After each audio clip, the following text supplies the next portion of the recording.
प्रणाम मित्रों।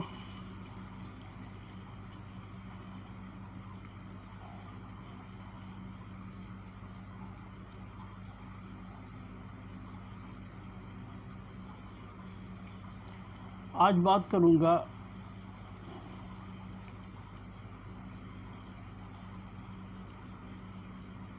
अध्यात्म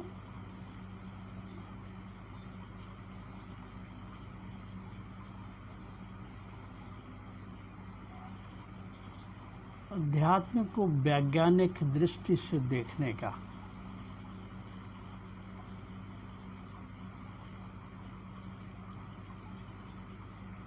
हमारे अध्यात्म में किस्से कहानियां मिलते हैं और उसकी वजह यह है कि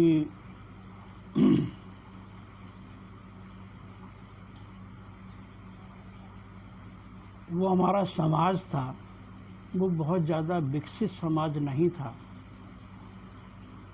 वो बहुत सभ्य समाज नहीं था। सीधे सरल हृदय के लोग थे। ज़्यादा उस समय विज्ञान विकसित नहीं हुआ था, लोगों को की इतनी पहुंच नहीं थी विज्ञान तक। तो अध्यात्म में कहानियों के माध्यम से हमको समझाने की कोशिश की गई है। लेकिन आज वक्त आ गया है कि व्यक्ति को सीधे सीधे बताया जा सकता है, क्योंकि विज्ञान इतना बढ़ चुका है और उस विज्ञान के कारण से हर चीज़ आसान हो गई है समझना।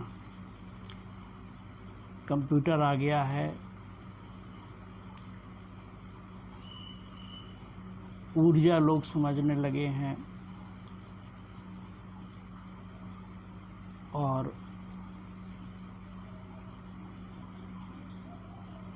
क्वांटम फिजिक्स वगैरह सभी चीज़ का अब लोगों को ज्ञान हो गया है। तो उसको अब सीधे सीधे भी कहा जा सकता है, कहानी के माध्यम से कहने की कोई ज़रूरत नहीं है। एक कहानी आपने सुनी होगी अक्सर नागमणि के लिए, कि नाग के ऊपर एक मणि होती है सर के ऊपर, वो प्रकाशवान होती रहती है। वो अगर किसी को मिल जाए तो वो माला माल हो जाएगा, ये हो जाएगा। इस तरह की कहानियां आपने पढ़ी होंगी।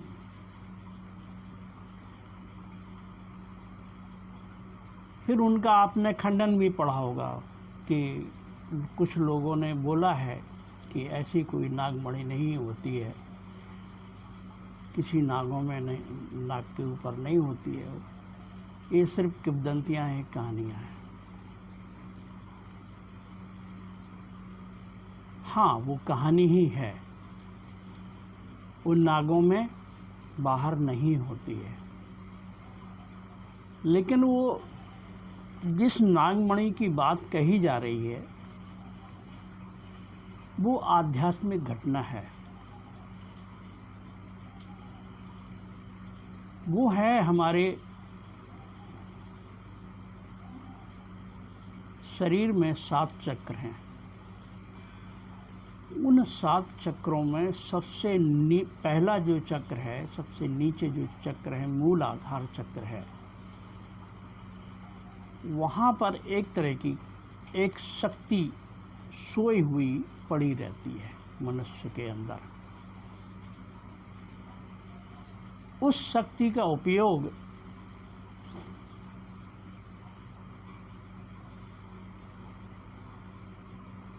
मनुष्य अपने बस खाने पीने, रोज़मर्रा के जीवन दिनचर्या और बच्चे पैदा करने में ही खर्च कर देता है और वो सुषुप्तावस्था में पड़ी रहती है। उस शक्ति को, वो शक्ति को बताते हैं कि कुंडल मार के बैठी हुई है, जैसे सर्प बैठता है। जैसे नाग बैठता है ऐसे बैठी हुई है।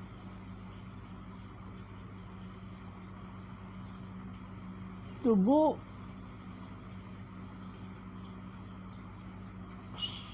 उसको कुंडलनी शक्ति नाम दिया है। तो वो जो कुंडलनी ऊर्जा है, कुंडलनी शक्ति है, अध्यात्म में साधना और उपासना के द्वारा उसको ऊपर चढ़ा लिया जाता है। वो जब ऊपर आती है तो उसको हम कुंडली जागरण कहते हैं। अब उसकी तुलना सर्प से क्यों की गई, नाग से क्यों की गई? क्योंकि उसका जो अनुभव है, जिनको भी वो जगी है, उनका जो अनुभव है वो सर्प की तरह, जो जैसे सर्प चलता है रेंग करके और लहरदार चाल से जो चलता है, उसी तरह से जब वो जगती है तो उसी तरह की लहरदार चाल से वो ऊपर उठती है। तो उसको सर्प और नाग से समानता की गई। वो कुंडली शक्ति जब ऊपर उठ करके आज्ञा चक्र पे आ जाती है। आज्ञा चक्र ये दोनों भावों के बीच में जहाँ तिलक लगाया जाता है उसको कहते हैं, उसको त्रिनेत्र भी कहते हैं। जब वो शक्ति यहाँ आती है तब एक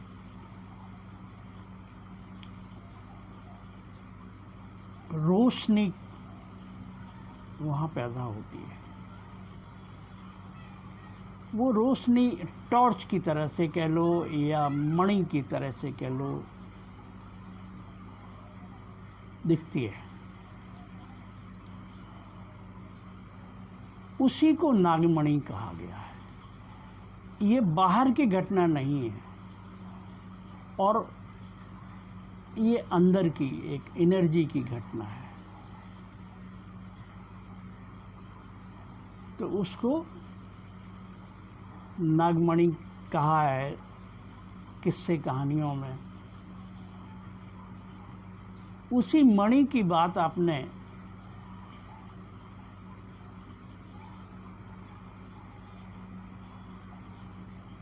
सुनी होगी कि कृष्ण भगवान के ऊपर आरोप लगा था मणि को चुराने का।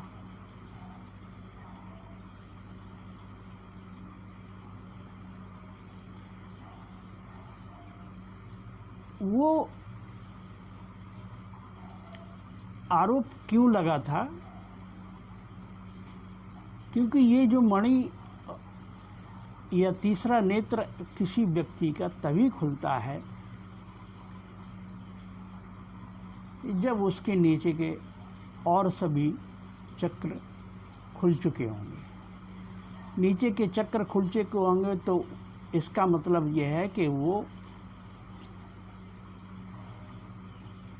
शारीरिक रूप से, मानसिक रूप से स्वस्थ और सबल हो चुका है।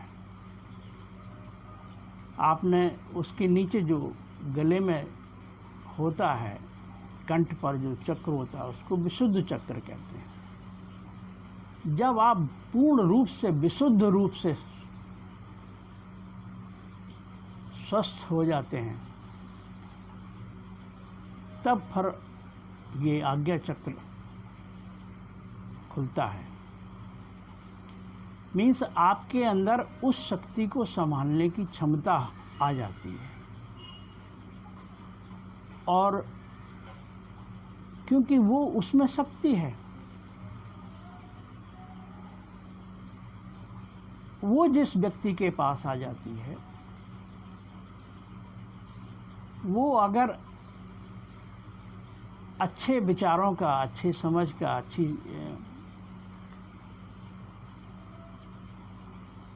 सोच का व्यक्ति अगर नहीं है तो उस शक्ति का दुरुपयोग कर सकता है।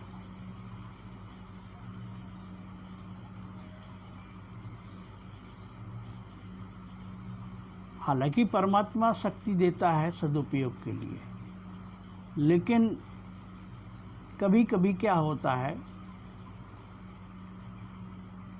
कुछ गलत व्यक्तियों के हाथ में शक्तियां आ जाती हैं तो फिर उसका दुरुपयोग करते हैं। तो वो मणि वो ऐसे व्यक्ति के हाथ में आ गई थी, और कृष्ण भगवान तो भगवान ही थे। तो जब वो शक्ति भगवान को तो पता चली जाएगा, तो कृष्ण भगवान फिर उसके पास गए, और उससे जब वो उसके पास गए तो वो चूँकि गलत व्यक्ति था, उसके पास मणि आ गई थी, उसका दुरुपयोग कर सकता था। जैसे बंदर के हाथ में तलवार दे दो तो वो अपना ही नुकसान कर सकता है, ऐसे ही वो मणि का दुरुपयोग हो सकता था। तो कृष्ण भगवान ने उससे मांगी। कहानी कहती है कि उन्होंने उससे मांगी।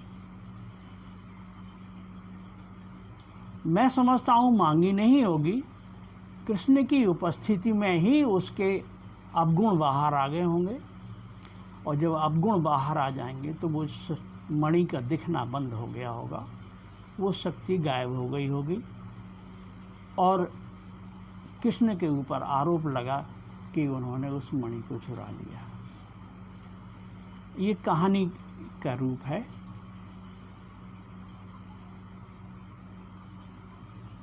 तो आपने, ये है नागमणि। नाग, अच्छा, उसकी नाक से तुलना इसलिए की गई है कि आपने देखा होगा कि शंकर भगवान के पास तीसरा नेत्र होता है, यही आज्ञा चक्र उनका पूरा ओपन होता है। इसलिए आपने देखा होगा शंकर भगवान के गले में सर्प को लिपटा हुआ दिखाया गया।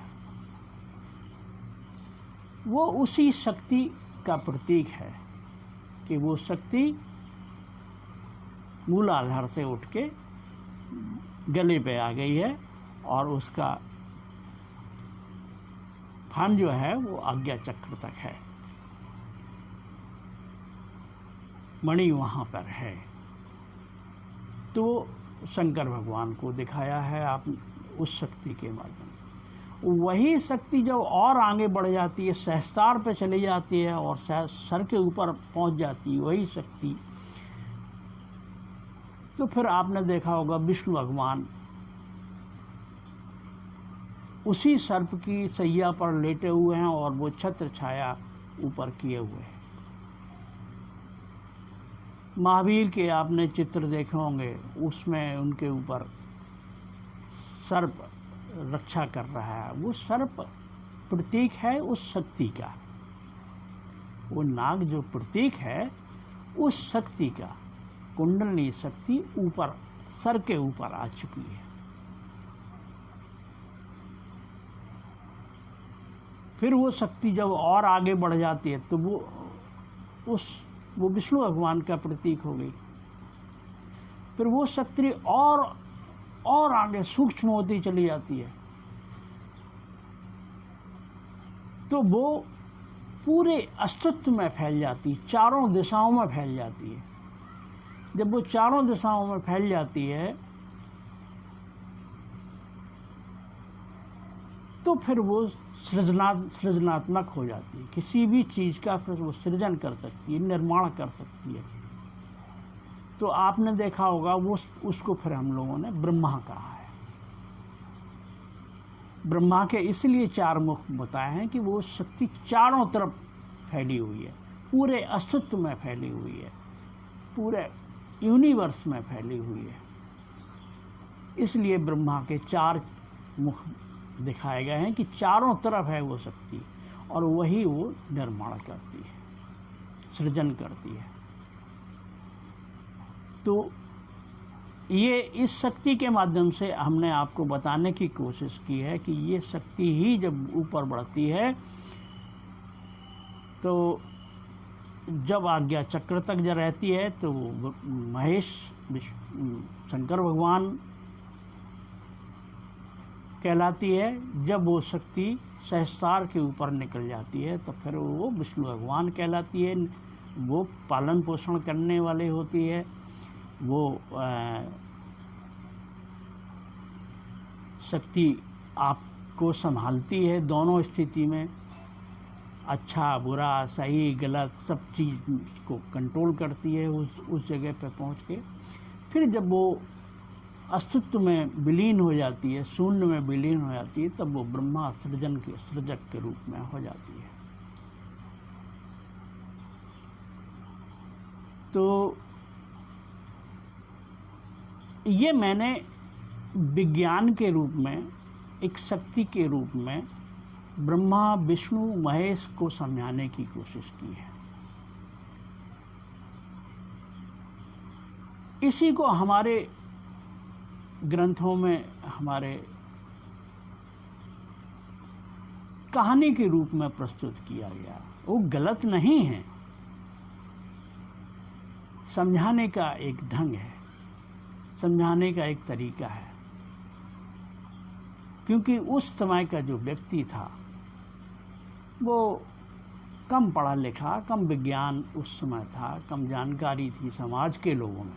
जिन्होंने जानी है उनके पास तो थी सब कुछ जानकारी, लेकिन जिन्होंने बताने की कोशिश की है उस समाज के लोग उसको ना समझ पाने के कारण उसको कहानियों के रूप में बताया गया है। आगे के वीडियो में मैं आपको गणेश वगैरह के बारे में बताऊंगा और बहुत सारी अध्यात्म की वैज्ञानिक दृष्टि क्या है आपको बताने की कोशिश करूंगा। वीडियो बड़ा हो रहा है तो आगे फिर मिलेंगे, तब तक के लिए मेरे प्रणाम स्वीकार करें। आपके अंदर बैठे परमात्मा को मेरे सशक्त नमन प्रणाम। हरिओम तत्सत। जो मित्र बात करना चाहते हैं, कुछ पूछना चाहते हैं, वो इस नंबर पर संपर्क करें, पूछ सकते हैं।